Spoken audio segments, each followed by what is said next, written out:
All right. We should be back and we should be live again. Sometimes the things on Facebook are a little fussy when we're trying to go live. So I'm coming here today with my friend Dr. Taylor Bean. She's a naturopathic doctor. I really value her opinion. You know, she's somebody that really cares about her job, cares about her clients, and cares about what's going on in the world and in really educating people. Today, we're going to talk about gut health and how it impacts your immune system and why we should be focusing on that right now. The last interview that we did, Taylor, we talked about vaccines and it was amazing. So if you have not seen that video, make sure that you go back and watch it. And Taylor, so tell them what you've got going on right now that you're in the process of. Yes. So I'm a naturopathic doctor here in Maple Ridge, and I'm one of few that actually administers vaccines in my office. It's another certification that you have to do in order to administer them through the BC Centre of Disease Control. And so with that, and having done it for a few years, I've created a 8-part vaccine optimization webinar series. There's a ton of questions I get in my office around vaccines. I only have an hour to spend with people. And so here it was like, okay, I'm going to attack all of those questions that I've gotten throughout the years and put it all in one place. Because a lot of people will come and not really know what they want to know. And so really to utilize our time is like, well, learn some more and come with specific questions. And so we've talked about infant immunity. I've talked about pregnancy and breastfeeding. I've talked about just bacteria that we vaccinate against. I've talked about viruses that we vaccinate against. And today is the 5th one. We're going to be talking about schedules, safety, and efficacy. Next week will be vaccine adjuvants and genetic SNPs. People may have heard of MTHFR, and the thought process around it is if you have that variant, you cannot get vaccinated. So we're going to talk about why that isn't true. And we'll talk about some other SNPs, and then we'll talk about optimizing our kiddos' health overall. And then the last one is about vaccine optimization. And so what does that mean for someone like myself who administers vaccines, and some of the research behind the things that I also suggest people to do when we're talking about vaccine efficacy. So it's a website that I've created, www.vaccineoptimization.com.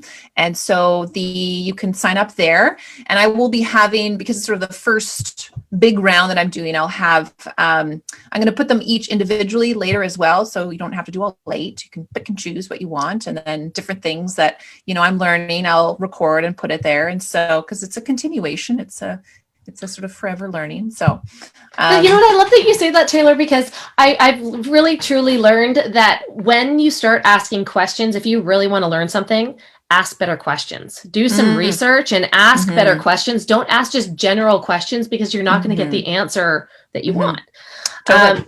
So I think that's a really great option for people that are curious about vaccines and how that can affect your health and how it can affect other people's healths, and just all over big picture of that. So thank you so much for doing that. But today we are talking about gut health, because it's starting to be at the forefront of people's attention, right? You're seeing it everywhere. So tell me a little bit about why you think you're starting to see that more often. Well, I think it's the beauty of the internet, and sharing information, and people understanding, well, if I want a strong immune system, what I got to do? Well, a large portion of your immune system exists in your gut. And so therefore you need to take care of your gut. And what does that look like? What does that mean?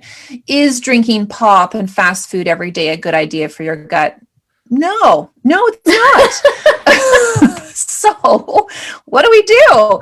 And I think a lot of people have heard probiotics, and, understanding like, okay, I take a probiotic that helps with my gut, and maybe not understanding why. And people think, okay, well, maybe I should rotate through different probiotics. And what does that mean? And do I need to? And so essentially, your exposed to microbes when you're born. So either you have a C-section, you're a C-section baby, or you vaginal birth. And so C-section babies miss out on some pretty important strains of bacteria that they would have got had they gone through the vaginal canal.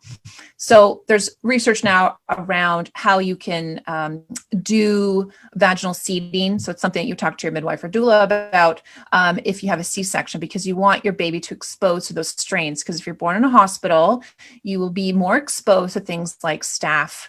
And so Staph aureus is linked to things like eczema, potentially allergies, if you have a higher concentration in the gut, the baby's gut.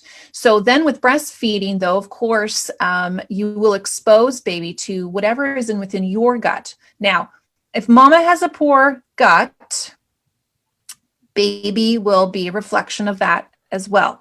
So when I have mamas who have Crohn's, colitis, we need to really help your gut pre-birth. And so, yes, a probiotic will be part of that piece. So because when you breastfeed, what actually happens is you have immune cells from the gut that capture or eat bacteria, and they're called dendritic cells, which will then move along and up into the lymphatic, into the breast milk, and then give to baby. So there is an actual process of providing good strains to baby via breast milk. And so that's one of many reasons why breast milk is excellent for babies. But whatever's in your gut, you'll give to baby. So the first 2 years of life of your child is really important in terms of gut health. There's this imprint that starts happening in the gut. Whatever the gut is exposed within those 2 years will then reculture those strains. So if you get to have high exposure to Staph aureus, you get to have higher concentrations of that. So this is why you as a mama, your gut health is important, and why breastfeeding is important, and also why you can give your baby a probiotic or a spore-based biotic in those early days to ensure that that is well set for their future, so that we can mitigate and possibly reduce the risk of things like allergies and eczema, because we don't want to deal with those things if we don't have to. So when now a quote that those that are gut guru geeks will enjoy is so funny, because I said it on the Kid Carson show and they're like, huh? I'm like, I know. I'm sorry. They're like, oh yeah, we've heard that before. So the quote is, feed your microbiome before you feed yourself. And so, and to me is like, that's so profound. That's so important. Feed my microbiome before I feed myself. You gotta feed these little things because they need to eat. So what you eat feeds your microbiome. So this is where the prebiotics come in. Right. Prebiotics are going to feed your probiotics. And so there's three main prebiotics: GOS, FOS, and XOS. And GOS, galacto-oligosaccharide, is only found in dairy. So there's certain lactobacillus strains and other strains that want to eat this prebiotic. And if you're not consuming dairy, it's going to be pretty difficult to get GOS unless it is put into a product. And so FOS as well, and XOS. So all of these three are very important to feed them. They got to eat. So these little bacteria are eating. And then what happens is our little bacteria then produce things like short chain fatty acids. And so these metabolites are what maintain, sustain, and keep the gut healthy. Right. So if you don't have the probiotics, if you don't have those microbiome bacteria, don't expect to have these things produced as a result. So you feed them, you have to have the concentrations of them to then produce these metabolites that maintains your gut. So you might have heard of things like butyrate, propionate, acetate. So these are 3 short chain fatty acids that they themselves have specific roles to maintain the gut. Propionate is part of immune system, but also peristalsis. So people who are really constipated could be due to low of the short chain fatty acid. So each of these butyrate is going to be, food for lower down the GI tract. And butyrate, for example, you can take as a supplement, but it isn't stable. So although it might be helpful, but we don't know how stable butyrate will be. So instead, the whole point, all roads lead to feed the microbiome so that they themselves produce these short chain fatty acids. And there's other metabolites that which bacteria, these key ones, will release. And so your food is incredibly important to achieve this. Yeah. And so this is going to be things like, all of your leafy greens, drew some artichokes, green bananas, plantains, asparagus, garlic, onions. These things are this is what the little dudes want to eat. So you have to up your game. I have a quick question for you. As Italians, we always ate our salad after dinner. Would you eat your salad first to feed your microbiome? Yeah, I think first, yes. That would make sense, right? It would make feed your sense, microbiome first. You're totally feed your microbiome before you feed yourself. I'm gonna remember that for so long because it's such a great way of putting it. And butyrate is actually something that I've learned a lot about in the last few days because I realized what the connection is to helping everything run properly, right? And like how most people don't realize that they have gut issues. But like if you're somebody that doesn't have regular bowel movements, if you're somebody that has to go to the bathroom immediately after you eat, or you can only eat in certain foods and your tummy gets upset, like there is an issue there that you have to fix. And everybody's microbiome is like a fingerprint. It's completely different per humans, right? And so eating more of these foods that you're talking about, they're going to increase the good microbiome because there's actually bad microbiome too, right? There's like stuff in there that'll feed on sugar and stuff that'll give you the cravings. I mean, you have your good and then you have your commensal. So you've got other strains that which you live with, they're part of it, but we don't want them to overgrow, become pathogenic. So things like C. diff, Clostridium difficile, or Klebsiella. There's all these different strains, E. coli, that we do have a little bit of, but when they hit a threshold of too much, then you start having issues. And so really it needs to be this teeter-totter balance of the good and high diversity and quantity of those good strains to then mitigate and deal with the other strains. Because some of these things like yeast, for example, which we all have, different species of yeast, they're incredibly opportunistic. So you might have heard of opportunistic infection. So these take the opportunity to overgrow when there are empty spaces. And so this is why when you take an antibiotic, which is basically spraying your entire microbiome and killing everything that isn't very specific, a lot of good things get to go. Doesn't kill yeast though. And yeast is like, oh, great. I'm going to take the opportunity, more space. And now I'm going to overgrow. And they're very stealth. And so then you're like, great, now I have yeast infections every single time I take, or you're very itchy, maybe on your tongue is like a white like Candida? Yes, exactly. Yeah. So there's different species of Candida. We have heard of Candida albicans, but there's different species within.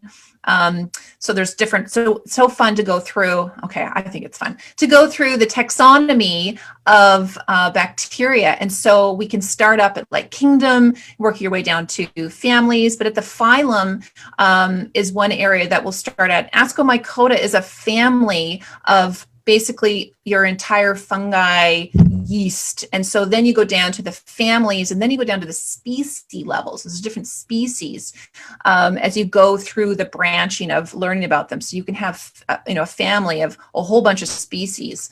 And this is where you can get a little bit more fancy is you can do comprehensive stool tests to tell you what's going on in your gut. Do you have an overgrowth of something? Exactly what's going on in your gut. It's pretty fun, to see like, okay, well, these things are probably what's contributing to your symptoms of chronic diarrhea, chronic constipation, chronic bloating, abdominal pain, reflux. You feel like you're 5 months pregnant, it's noon and you're like, wow, okay, what is happening? Yeah. So this is like, well, why is that happening? And this is where you get to really do some really good detective work. And so when you decide to do whatever stool test you decide for, you choose one that does full genome sequencing is what you choose for. You don't choose one that does PCR testing, not anymore. So PCR testing is a DNA, looks at DNA fragments of these bacteria. So for example, PCR testing is like saying, I get a picture of your nose, your elbow, and your toenail, and conclusively, I'm going to call it you. It's absolutely you.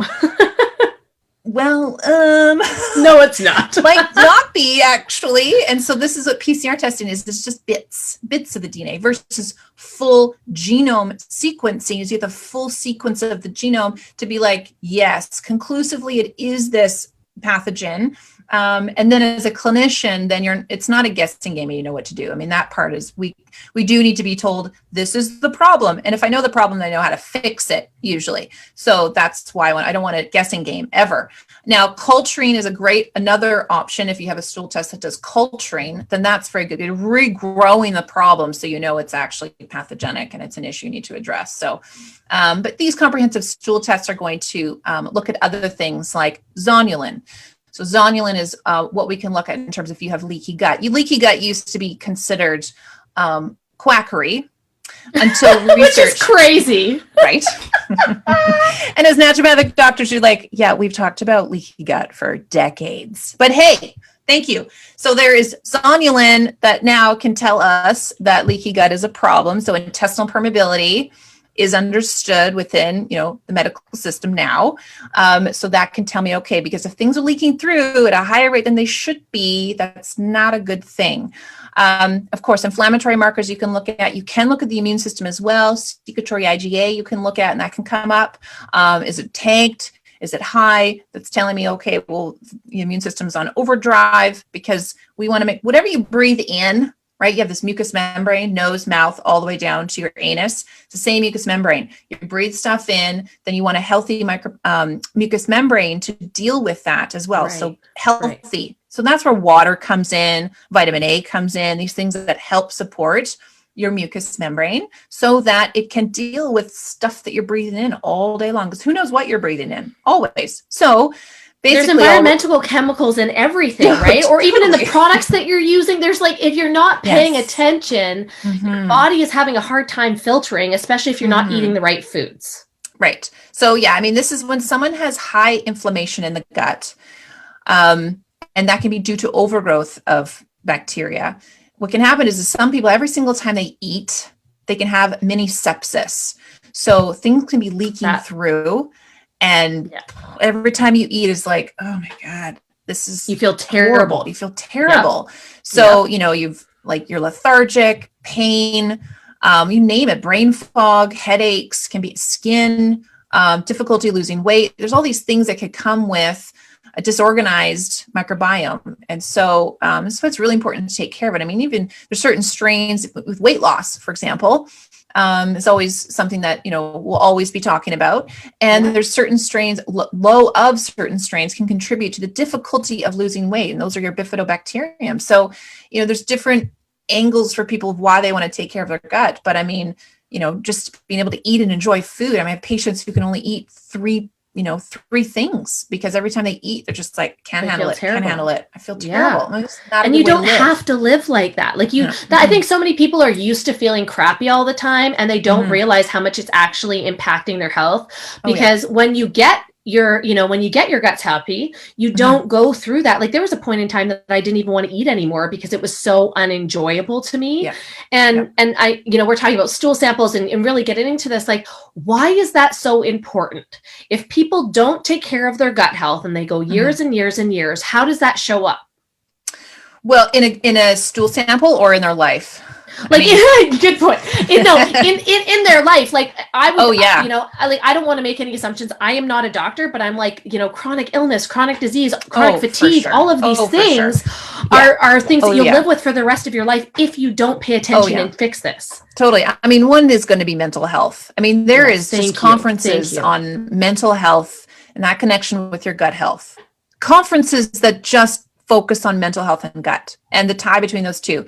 And we understand, of course, you're going to sit through 3 days of, 8 hours worth of lectures to understand, just the whole point is just take care of your gut. But the science is just going through the literature of, okay, this and this and this, and this is why, and this is why, and so forth. So it's okay, this is really important. The microbiome is one of the most researched areas of the body. And there's probably 8,000 plus new papers that go out every month just around the gut microbiome. Wow. And it's continuous and it won't end. I mean, because this is discovery that, has just been discovered in a way, really, because it's been within our lifetime, and it'll just continue going from there. And this is why now we do see on TV to be mindful of antibiotics. And so because there are now resistant strains more so than a decade ago to antibiotics. And so then that's something to be incredibly concerned about, because then you have no treatment. And so then you're just going to have to let it fester if there's no treatment. Now, that's with antibiotics per se, but this is the beauty of when we get into talking about herbs. So botanical medicine, because no bacteria will become resistant to an herb. It won't happen. And so this is because there's so many different constituents, medicinal properties of a plant that, and because they have different roles. Plants can do so many different things in terms of what medicinally is within that plant. So this is why my first go-to is going to be using herbs and understanding that. Yes, I've used antibiotics, but very mindful of when I do use them and for how long we're going to be using them in certain circumstances. Just get that load down, whatever we're dealing with, and then, okay, let's use something different. So that, because it's just you're just spraying the gut and eradicating. Like pharmaceuticals are a new thing. Like we used plant medicine for centuries, and pharmaceuticals are a big business. Not many people understand that when their doctor prescribes them something, that they're getting paid for that. Like they don't understand that that's part of it. And so one of the first things that I did when I realized that my guts were out of whack and my hormones were out of whack is I went and saw a Chinese medicine doctor and got herbs to start drinking so that I could regulate that instead of going on an antidepressant or something that will stimulate my appetite, right? So we're in a society that pitches that kind of medication to people just as a band-aid instead of looking at the root culture. We're in a fast food culture that it's cheap and easy. We're in a culture that all of our foods are riddled with sugars to make them addictive. And these are all things that are working against our microbiomes and destroying our gut health. Oh, yeah. Yep. So yeah, you can, if you continue to destroy your gut, you can expect to have things like poor sleep, poor immune status, skin issues, mental clarity, your mental health, perhaps weight issues. And then of course, obviously when you're eating, you might have diarrhea, constipation, and those that have immediate diarrhea, I mean, that's not something that's destroy your day. And so, but that can be a chronic problem. And so this is what can happen if you're going to continuously harm your gut, expect problems in the future. It can only take so much before you hit a wall. And then also I think too, is when we start traveling and if you're exposed to something that's new, that you might not come out of that as quickly as you would have. So if I'm exposed to some new parasite, because I go to Mexico, well, I might get out of that a lot faster unscathed than some that has poor gut health. So right. Absolutely. I'm going to let you go because it's 11 a.m. and I know you've got another call. Thank you so much for being here today, Taylor, and giving us a little bit of insight. For those of you that are super sciencey and green, I know that what Taylor was talking about really made sense. But for people like me who are creative arts brain, I also appreciate that you can relay important information in a way that is understandable to others. So thank you so much for being here. You're I welcome. really appreciate it. Well, we got to just break it down, make it easy. And then you're like, that's why I have to do this. That's why I have to send in a poop sample because I want to be healthy and I don't want to live with chronic disease, illness, and mental health issues. Totally. Okay, girl. I love you. Cool. I'll see you soon. Thank you so much. Bye. Of course. Okay. Bye. Bye.